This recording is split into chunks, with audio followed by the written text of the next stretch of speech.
Hi, welcome to Scalars, Vectors, Speed, and Velocity. We're going to talk about what all these words mean and how we can kind of make sense of them. So let's get started. Ponder this. How far will you travel? You go 8 kilometers per hour for 2 hours. Well, let's think. There's all sorts of formulas that you might memorize or not, but you can probably figure this out.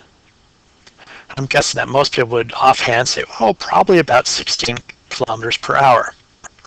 Now, I guess the proper way we would do this is that we would say that distance equals the rate times the time.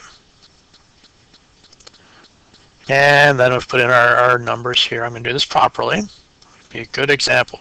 Kilometers per hour. I'm going to multiply this, little dot indicating multiplying, 2 hours. And then I'm actually going to show you how these units cancel out. I'm making this a proper fraction with the hours over there. And I end up with 16 hours divided by hours goes away. 16 kilometers. Great. That makes sense. Now, what if instead I had posed this question? Is it different? Well, obviously, if I'm taking the time to show you this, yes. So I would maintain that. I think the maximum distance you can travel, it's the same answer we got before, 16 kilometers, which makes sense. How about the minimum? Maybe we should think about this. So let's see, 8 kilometers per hour. That's a pretty quick walk, so let's say that we have a person.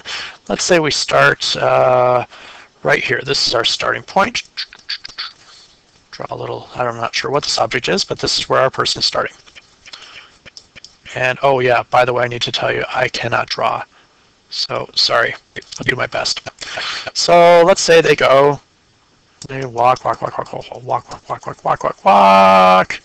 2 hours later, 8 kilometers per hour, sure, that's probably 16 kilometers. Now, can we conceive of an example where we may not make it this far? Let's try this, perhaps. I'm going to start at the same point, and let's say that I travel some distance here, and then like, oh, darn it, I forgot my briefcase again. And I've traveled the same 2 hours at 8 kilometers per hour. How far have I gone? 0. So that's interesting. So this is something different. Can we think of a way where maybe we would get a different distance than any of these? Yeah, we probably can. How about we do something like this? We could get in fact, any value between 0 kilometers and 16 kilometers, depending on the direction. This is where things get interesting. And this is why we have to invoke the quantity of vectors. I hope you did see the clip about Vector introducing himself to Gru. If you've not seen Despicable Me, consider it a suggested supplementary resource for physics. As Vector stated, a vector is something that has magnitude or size. In this case, this would be our speed, 8 kilometers per hour, and a direction, and this is the key. So let's continue on and see what we got going. So continuing in the same vein, let's continue pondering. 2 plus 2, okay, yeah, obviously this is kind of a trick question if I'm throwing it up there. And yes, go ahead, you can always, 4. Yes, in fact, most of the time this is absolutely true. Now, can we think of a situation where 2 plus 2 could be something other than 4? As written, and in the arithmetic we've learned, not really. But what if we start thinking about this idea of direction? In math, we represent direction. Our usual way we deal with that is just we only have up, down, or left, right sometimes, and that's with a negative number. So if we're not talking about the sign, but if I said something like 2 plus minus 2, well, that equals 0. So this is kind of a similar idea of the way we take different paths to travel around. where you can travel this path, which gets me somewhere in between if I, whoops, forgot my stuff and return where I went. So I started going up, let's call it a positive to the right, like we do on a graph, and then negative. If we add those together, we get 0. Or if we just do the kind of usual thing, go to positive direction the whole time, we end up going 16 kilometers. All right, so what does this all mean?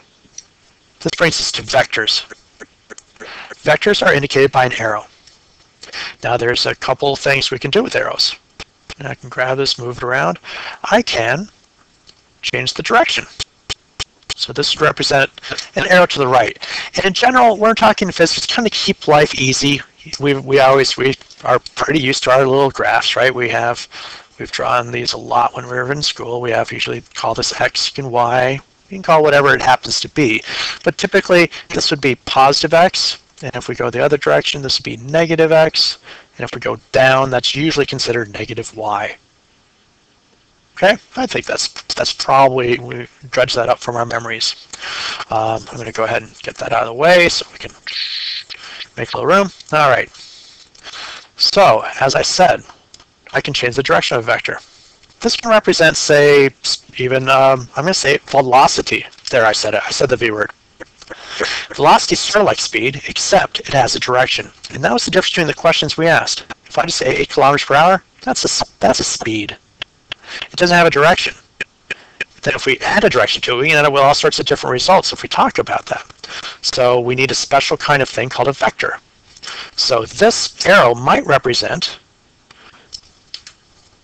8 kilometers per hour, and I'm going to say east. This is another kind of convention that we'll be using in this class.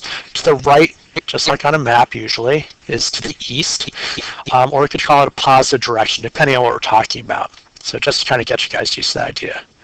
I could pick up this vector over here. Didn't mean to do that. Dunk.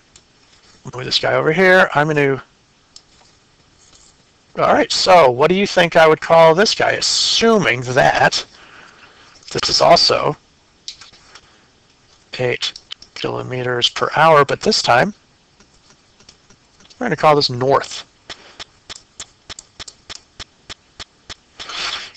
So these are both vectors that have the same size or magnitude, 8 kilometers per hour, but they are east and north. And then finally, let's grab this guy, and I'm going to spin him around the entirely opposite way, move him over here, and the length, like, let's get a little crazy here. What can I do here? What do you think this might be, assuming this is twice as long as that? Hopefully you're going to think that is 16 kilometers per hour. And except this time, this is west.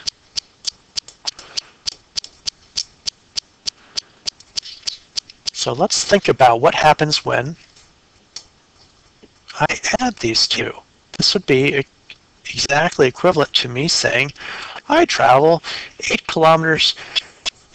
What happens if I add these two velocities? Not a speed, it has size, the 8 kilometers per hour, and direction.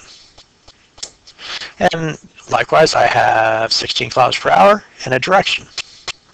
If I add these together, what do you think the result of putting these velocities together? Say that I have a sort of motor that pushes 16 kilometers per hour to the west, and another motor, and I attach to the same device going to the east at 8 kilometers per hour. Probably what I'm going to end up with is, and I'm going to go ahead and I'm going to hijack this other vector that I have.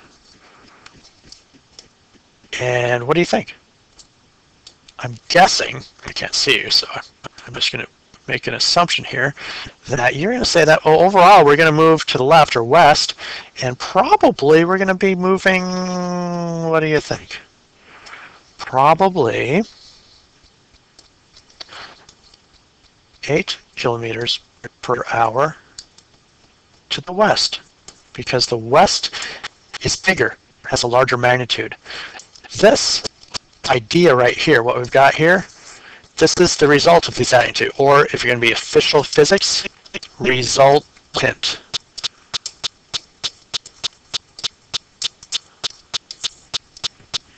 The resultant is what you get when you add two vectors together. It really is that simple. It'll get a little more complicated, but not too much.